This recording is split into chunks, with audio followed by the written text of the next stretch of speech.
In the last lecture, we saw the importance of situating Jesus in his own historical context. Jesus was not confronted with the problems and concerns of the English-speaking world at the beginning of the 21st century. And if we pretend he was, for example, by thinking that his sayings were addressed directly to our situation, then we simply take him out of context. And whenever you take something out of context, you alter its meaning. Jesus was a first-century Palestinian Jew. To understand him, we need to know something about the historical and social context of Judaism in his day in Palestine in the first century. Last time, we considered some of the political history of Palestine as a history of foreign subjugation, and we looked at the consequences of this subjugation in the formation of Jewish sects within Palestine. Sects that by no means comprised a majority of the Jewish population, but that did nonetheless exercise considerable power, and that represented religious options for Jews living at the time. To summarize the perspectives of these sects as simply as possible, the Pharisees emphasized keeping the law of God to the fullest degree possible and developed a set of oral laws to assure that they did so. The Sadducees emphasized worshiping God in the temple in strict accordance with requirements set out in the Torah, the law of Moses found in the Hebrew Scriptures. The Essenes emphasized maintaining their own purity in light of the imminent apocalypse, in which God would judge the world and his own people. The members of the fourth philosophy emphasized the Jewish homeland and their divinely appointed right and duty to reestablish Israel as a sovereign state within it, by force if necessary. These then are the four major sects that we know about that arose within Palestine under foreign subjugation. In this lecture, I'd like to move a step further to consider some of the more explicit forms of opposition to Roman rule. I can begin by saying a few words in more detail about what it meant for Jews in Palestine to live in one of the Roman provinces. The common view that the Jews in Palestine suffered more than anyone else in the Roman Empire is in some respects just not true. The Roman imperial authorities treated the Jews of Palestine much like they treated the other conquered territories that they ruled as provinces. The empire, of course, covered a large territory, eventually spreading from what is now England and Spain in the west to Syria in the east, and what is now Central Europe in the north to northern Africa, including Egypt, in the south. So it's a very large area. The lands that Rome conquered were formed into provinces that were ruled either by Roman aristocrats who were appointed as governors. These would be people among the Roman elite who had risen up through the ranks of the Roman administration and then were given a province to rule. So many provinces were ruled by Roman aristocrats. Other provinces, though, were ruled by local aristocrats who were designated as client kings of Rome. They were actually kings of the provinces, but they were responsible to Rome, who were the ultimate authorities. When Jesus was born, all of Palestine was ruled by a client king, Herod the Great. When Jesus died, the northern part of Israel, called Galilee, was ruled by one of Herod's sons. But Judea in the south was ruled by a Roman governor, Pontius Pilate. And so with the death of Herod the Great, the territory was divided up. And so there's a difference between King Herod in the north, where Jesus himself was resident, and Pontius Pilate, the Roman governor of the south. Both Roman governors and client kings had two principal obligations to the empire. Their obligations were to raise revenues and to keep the peace. Rome did not have a detailed set of federal regulations dictating how these goals were to be accomplished. But instead, they left it up to efficient administrators to do what was needed in view of local circumstances.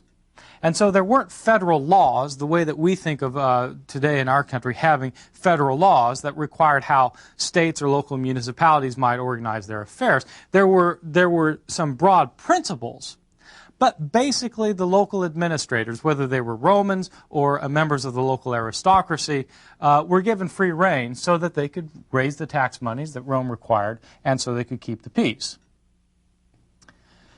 The Romans did not have troops stationed throughout the conquered territories, the various provinces, as I indicated in an earlier lecture. Most Jews in Palestine probably had never seen a Roman soldier. Soldiers, instead of being located in the interior, in the provinces, were instead stationed on the frontiers. In the case of Palestine, the Roman legions were situated up in Syria, to protect against invasion from those outside of the empire. Only when there was some kind of armed conflict within Palestine would the troops march in. In Palestine, the only troops that were present were a cohort of soldiers that were kept by the Roman governor at his residence in Caesarea on the coast. These local troops could be used in case of a local disturbance, but they basically stayed with the governor. It was customary for the governor to come to Jerusalem, the capital city of Judea, at the most incendiary time of the year, the annual Passover feast, when he would station his troops around the temple in order to quell any possible disturbances. The principal burden that Jews in Palestine bore as a conquered people was the requirement to pay taxes to the empire, like all other conquered people. Since the Roman economy was agrarian, taxation involved payment of crops and of monies to fund the armies and the infrastructure provided by Rome, including roads, bridges, and public buildings. In monetary terms, the Roman tax burden that Jews appear to have borne was no worse than those of other native populations in the provinces. It's difficult to calculate exactly how much people had to pay in taxes in the ancient world because our sources are so limited on this kind of information. But the most recent studies suggest that a typical Jewish farmer, and most Jews worked the land, a typical Jewish farmer was evidently taxed, on average, something like 12 or 13% of his income to support the Roman presence in the land.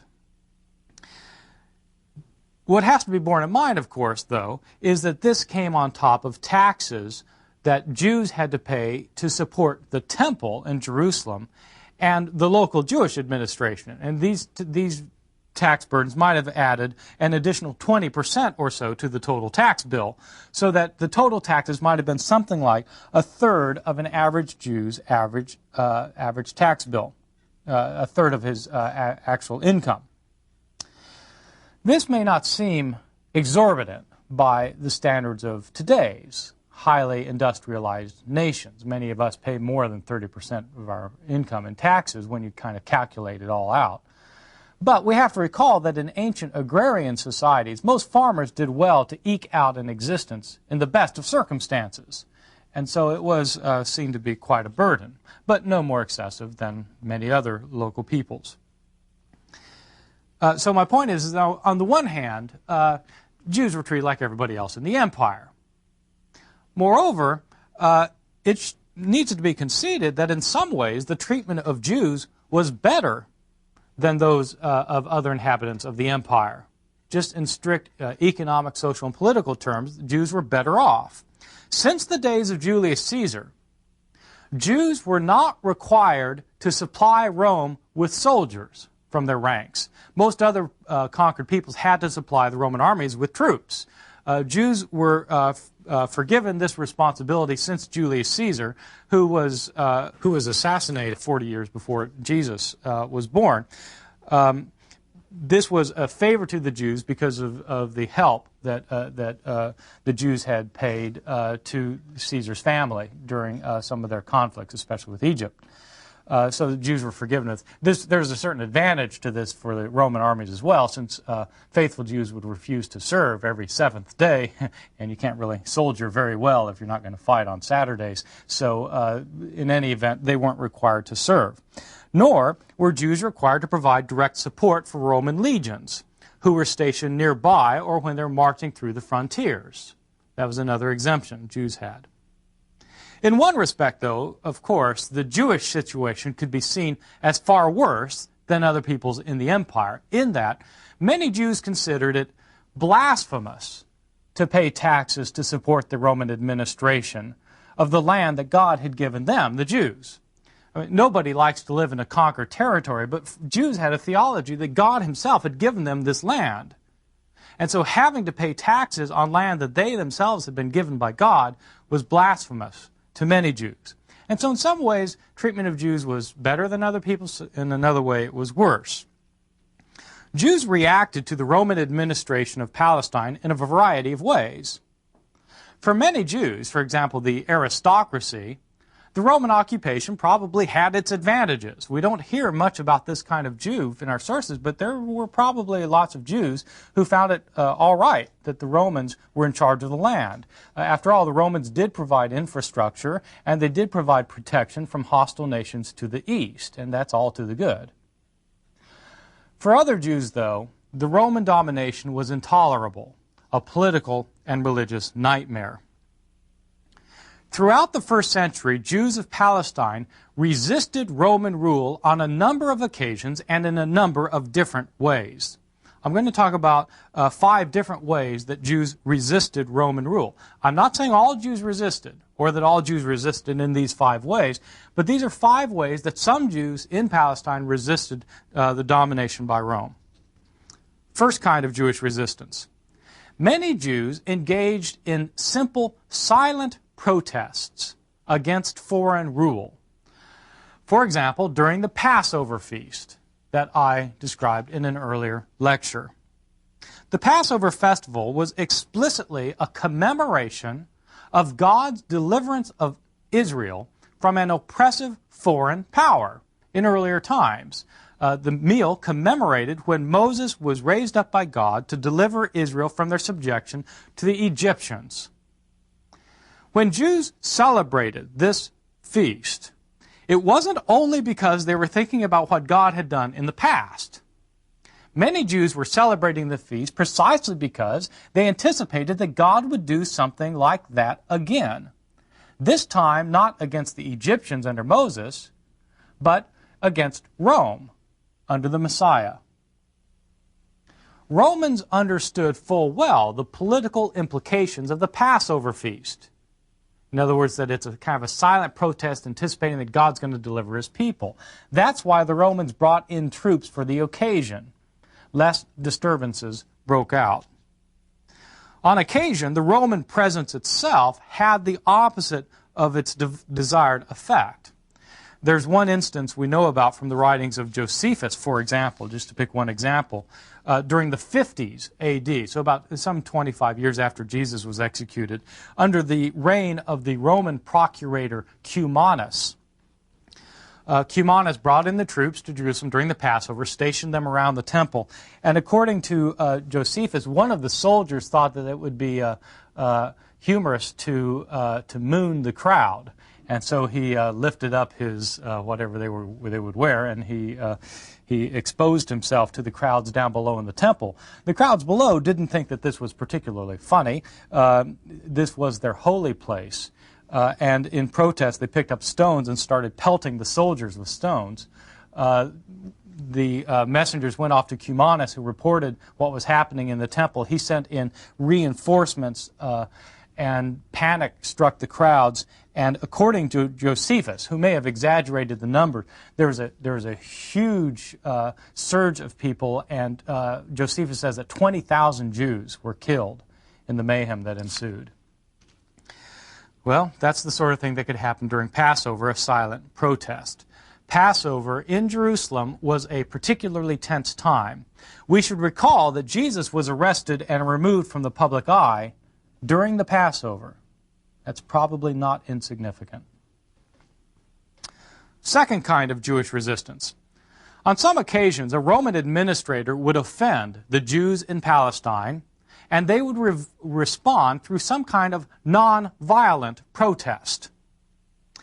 This happened during Jesus' lifetime, when Pontius Pilate himself assumed the prefectorship of Judea in AD 26. When Pilate became the governor, he came into Jerusalem. He actually entered the city at night, and he had his soldiers set up standards throughout the city. These were standards that had the image of the emperor on them. These were stationed then throughout Jerusalem to indicate that the new governor had arrived. When Jews in the city woke up and found these standards throughout town, they erupted in protest and staged a kind of sit-in at Pilate's palace. This sit-in lasted for 5 days.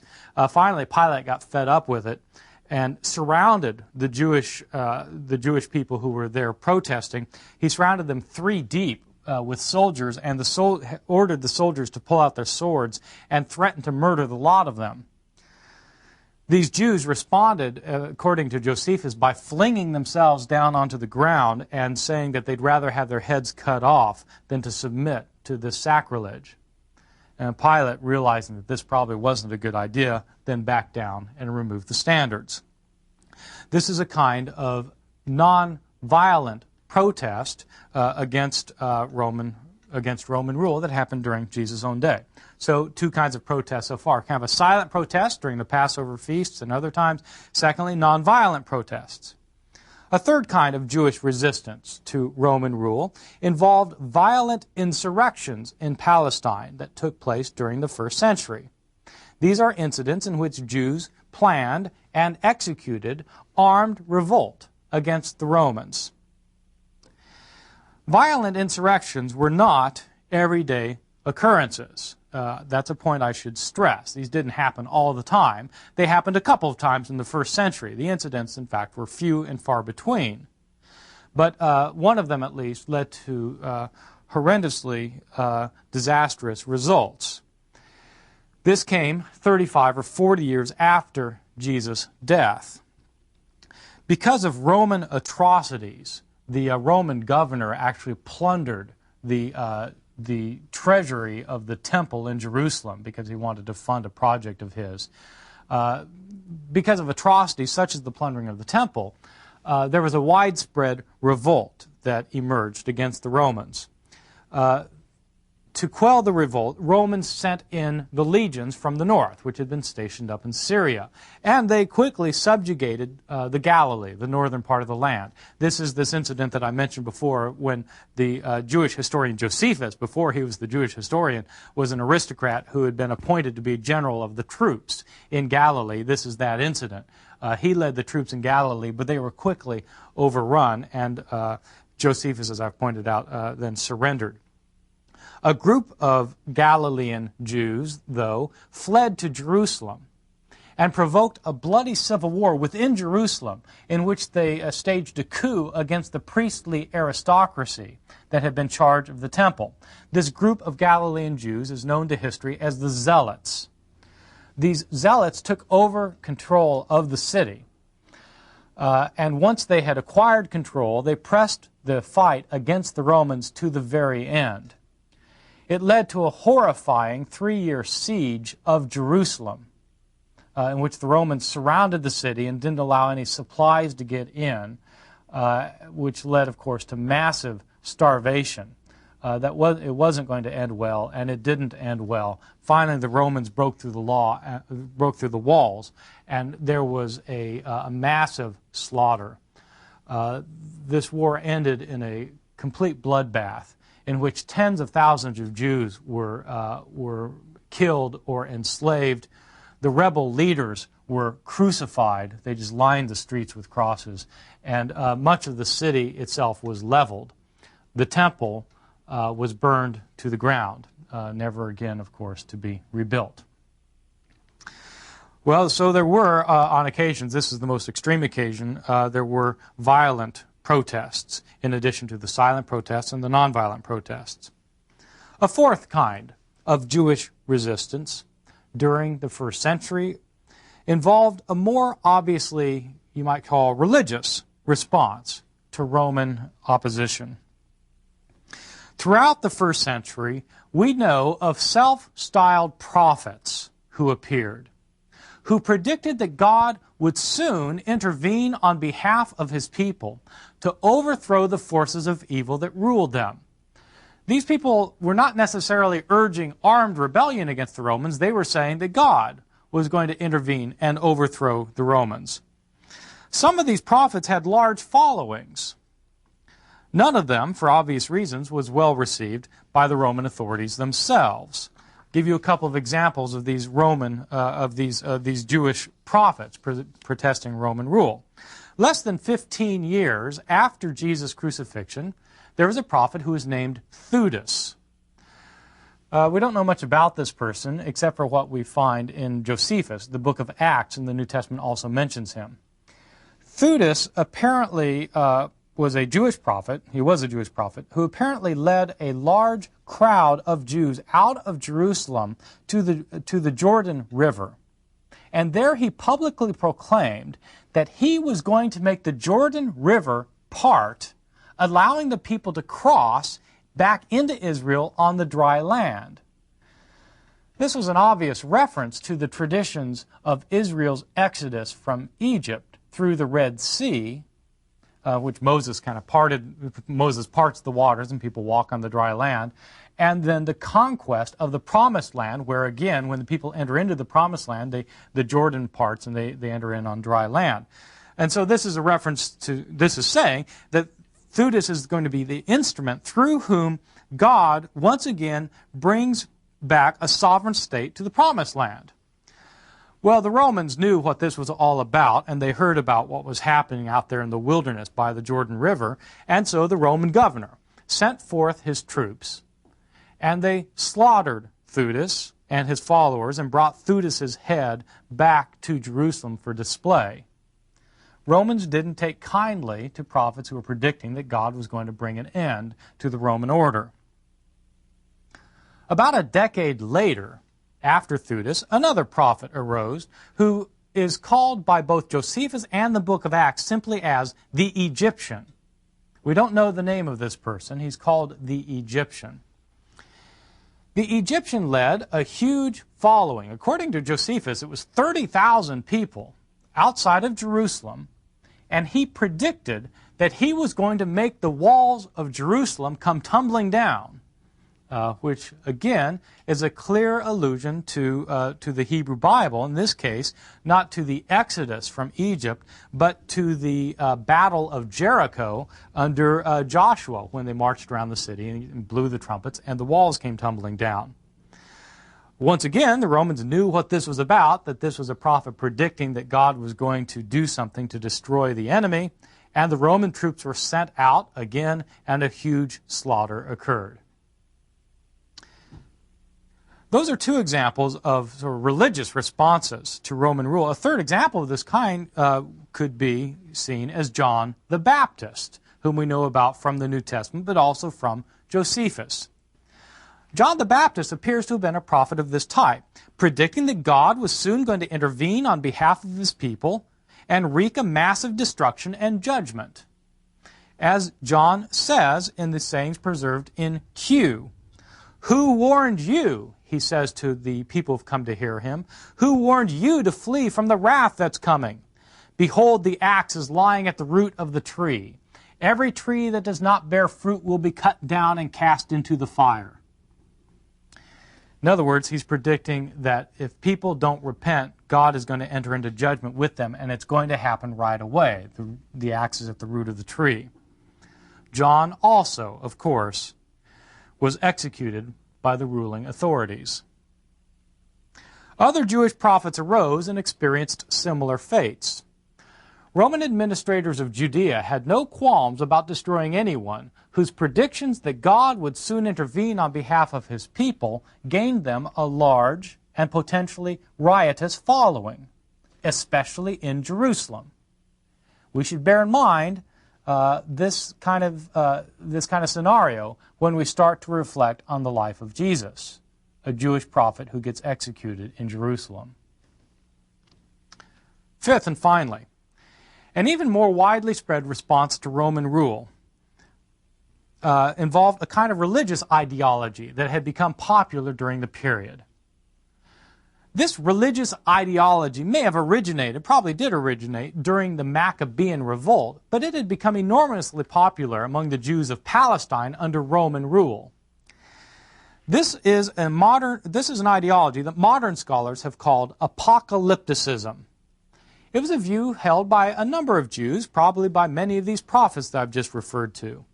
The term apocalypticism comes from the Greek word apocalypsis, which means a revealing or an unveiling.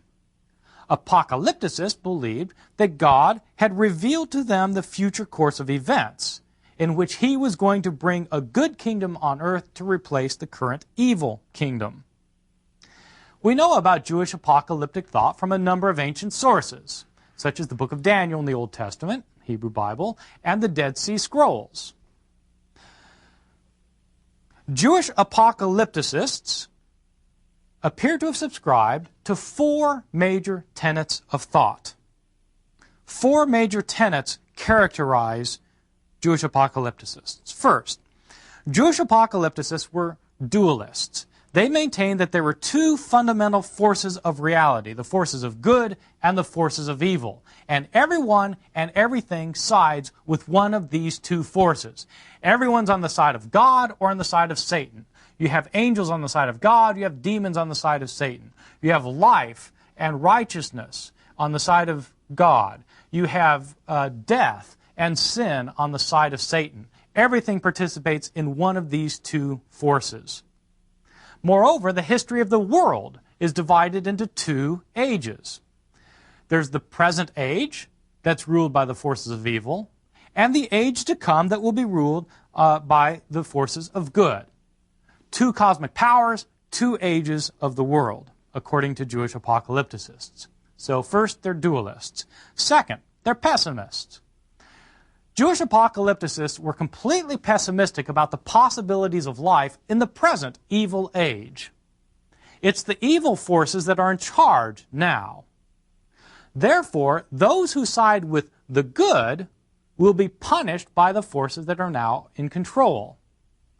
Moreover, these evil forces are gaining in power, so that things are going to go from being very bad to being very much worse. And there's nothing anyone could do to stop it.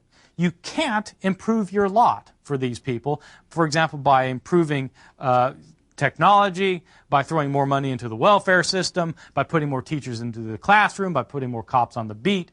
You can't improve society because it's forces of evil that are in control, and they're going to make it much worse. Third, apocalypticists believed that God was going to intervene in history, though, and overthrow the forces of evil to bring in his good kingdom. There was going to be a future judgment day in which God would overthrow the forces of evil. When he did so, he would raise people from the dead so that they would face judgment. There'd be a resurrection at the end of this age in which everybody would face their Maker. If they sided with the good, they'd be rewarded. If they sided with the evil, they'd be punished eternally. Fourth, apocalypticists maintained that this future judgment of God against the forces of evil and the appearances of his good kingdom on earth was an imminent event. It was going to happen right away.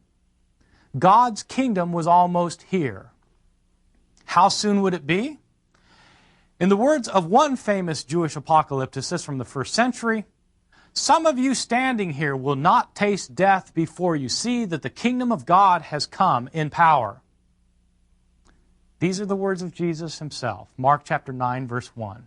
"Truly I tell you," says Jesus, "this generation will not pass away before all these things take place."